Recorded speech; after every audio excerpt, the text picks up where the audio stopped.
Nous savons désormais que la charge électrostatique est à l'origine de leur pouvoir destructeur.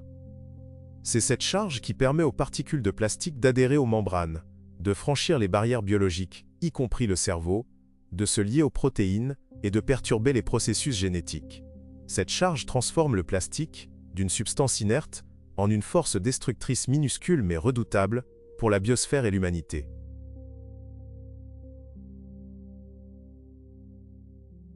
Partant de ce constat, le groupe scientifique d'ALLATRA a été le premier à proposer une orientation stratégique, priver les nanoplastiques de leur capacité à accumuler et à retenir une charge électrique. Il est important de noter que d'innombrables nanoparticules nous entourent, mais la plupart ne nous pénètrent pas et ne nous détruisent pas. Seuls les plastiques le font, en raison de leur comportement similaire à celui de l'électricité. Ainsi, si nous parvenons à éliminer cette propriété, nous pourrons alors transformer les micro- et nanoplastiques en particules inertes et inoffensives, ne présentant plus aucun danger pour nous ni pour la biosphère. Comment équipe scientifique du LATRA, est-elle parvenue à cette conclusion et a-t-elle été la première à proposer une solution? La réponse remonte à plusieurs années, aux travaux du Dr Igor Danilov, vertébrologue et chercheur, qui a consacré de nombreuses années à l'étude des maladies de la colonne vertébrale. Il y a plus de 20 ans, il menait des recherches scientifiques approfondies sur les processus dégénératifs des disques intervertébraux. Ces travaux comprenaient une étude expérimentale et clinique exhaustive, visant à comprendre les modifications morphologiques et biochimiques du noyau pulpeux, de la substance intercellulaire et du tissu cartilagineux des disques intervertébraux.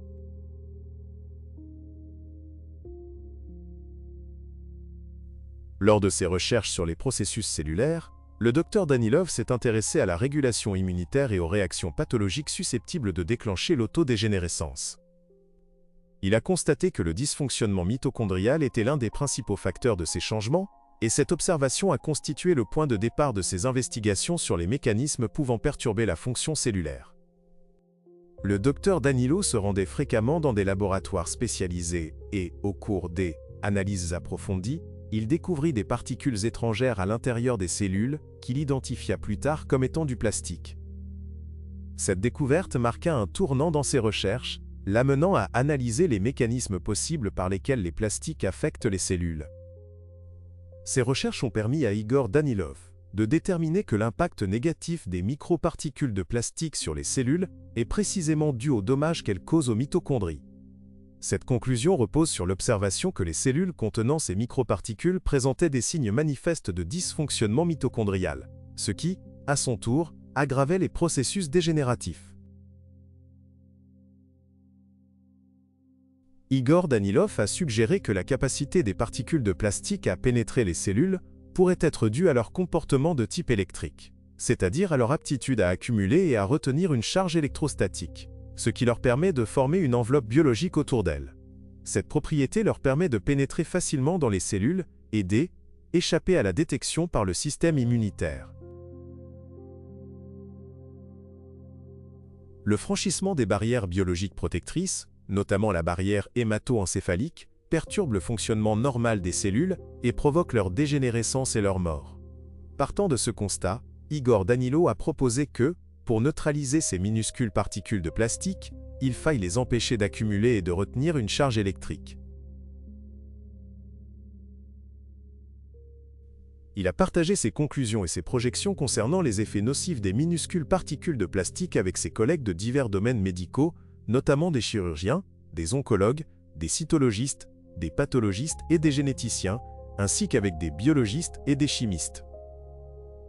Peu après, ces spécialistes ont confirmé son observation alarmante, selon laquelle ces particules de plastique s'accumulent dans des organes vitaux du corps, tels que le cerveau, le cœur, les intestins, les organes endocriniens et reproducteurs, où leur présence peut perturber le fonctionnement des organes et nuire à notre santé.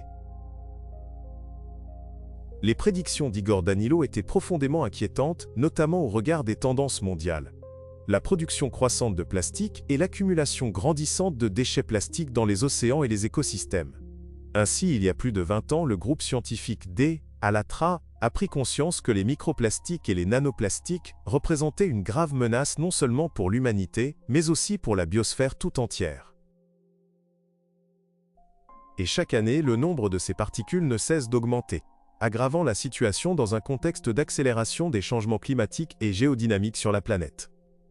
Les conséquences sont considérables. Si nous parvenons à neutraliser la charge des micro- et nanoplastiques,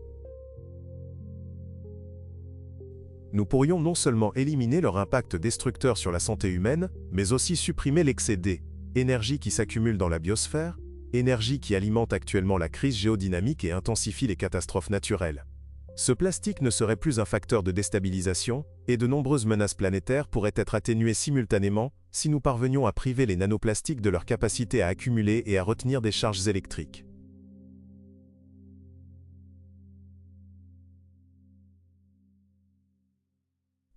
La question est, comment y parvenir? Soyons honnêtes, cette tâche est extrêmement difficile. Il ne suffira pas de trouver comment neutraliser le comportement quasi-électrique de ces minuscules particules de plastique dans un tube à essai. Nous devons apprendre à le faire pour chaque micro- et nanoplastique. Particules déjà présentes dans la biosphère, y compris celles à l'intérieur du corps humain.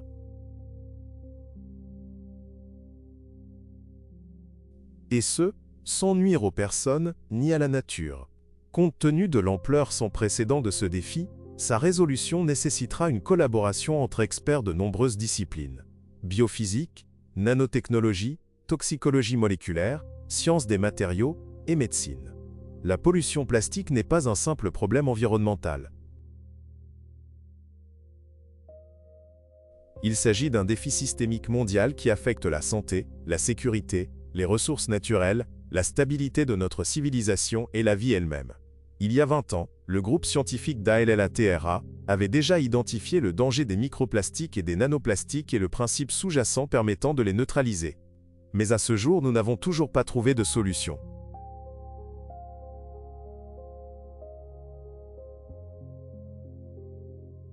C'est pourquoi ALLATRA appelle à l'unification du potentiel scientifique mondial, un message malheureusement souvent mal compris. Unir les scientifiques ne signifie pas les enfermer dans un immense laboratoire jusqu'à ce qu'ils trouvent une solution.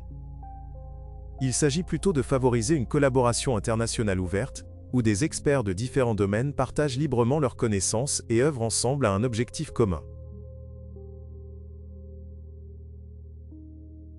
Il s'agit d'harmoniser les méthodes de recherche, de promouvoir l'échange de données ouvertes, de développer des outils de suivi compatibles, et de prendre des décisions politiques coordonnées.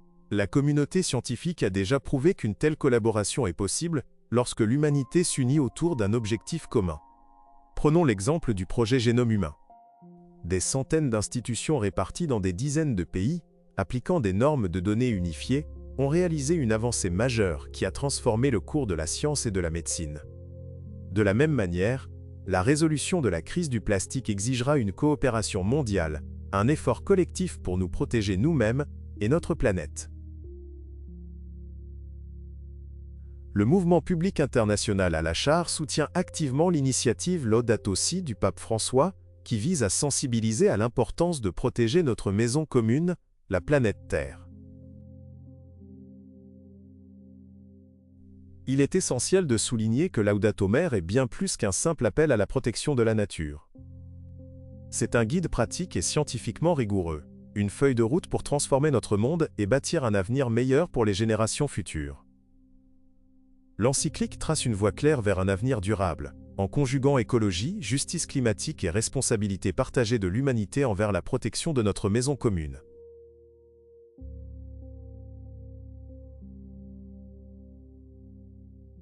Le mouvement ALLATRA, qui adhère pleinement à ces principes, considère la mer du Delta comme un puissant catalyseur de la coopération internationale pour relever les défis environnementaux et sociaux et préserver le fragile équilibre de notre planète. Le cardinal Peter Turkson, chancelier de Bell, Académie pontificale des sciences, est largement reconnu pour son engagement en faveur de Bell, écologie et de la justice sociale.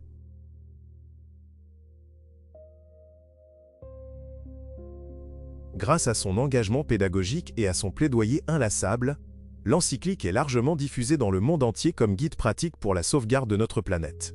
C'est un grand honneur pour nous de présenter le cardinal Peter Turkson, qui évoquera les efforts déployés pour promouvoir l'encyclique Laudato Si et mettre en œuvre ses principes.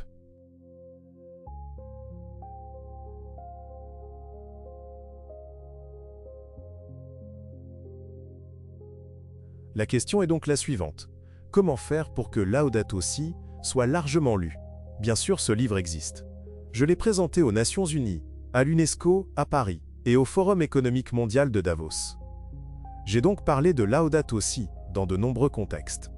J'ai également eu l'occasion de le présenter à des groupes universitaires.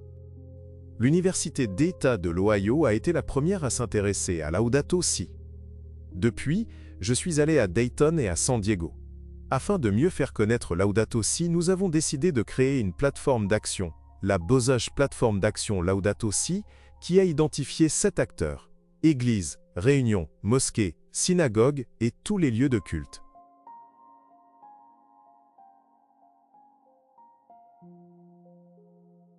Lieux D, études, formation universitaire de base, centres de formation, bureaux et usines.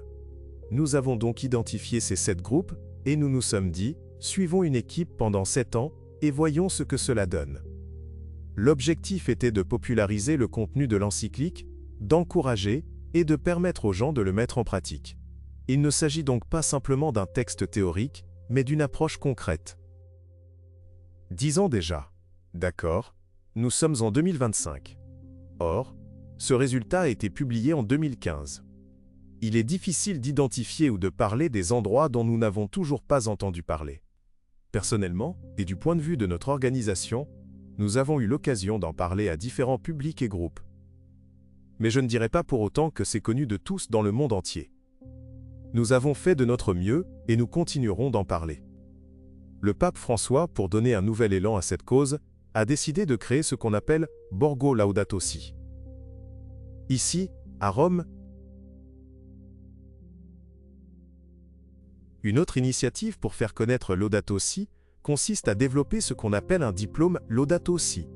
Plusieurs initiatives sont en cours pour y parvenir. Dès que ce diplôme sera implanté dans les universités, il touchera de nombreux jeunes. Ce sera donc une occasion de diffuser la connaissance de Laudato Si.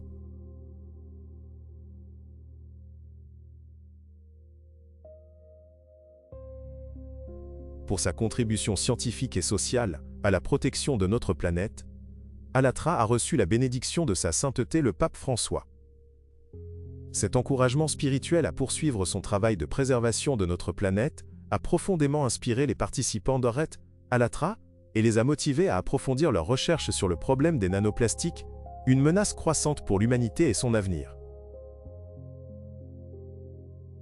Ces travaux ont abouti à la publication du rapport scientifique intitulé « Nanoplastique dans la biosphère, de l'impact moléculaire à la crise planétaire ». Ce rapport a été présenté pour la première fois en mai 2025 lors de la conférence internationale de la Fondation Santissimus Annus Pro Pontifus au Vatican par la présidente d' Allatra, Marina de Zenova. Ce documentaire s'inspire en partie de ce rapport scientifique.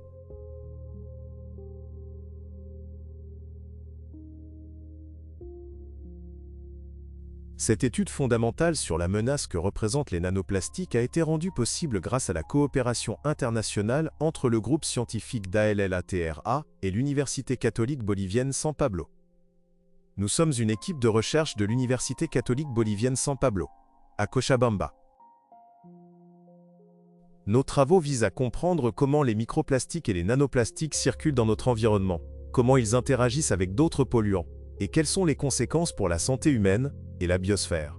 Dans le cadre de la coopération académique entre l'Université catholique bolivienne San Pablo et Allatra, nous avons conjointement rédigé le rapport intitulé « Les nanoplastiques dans la biosphère, de l'impact moléculaire à la crise planétaire ».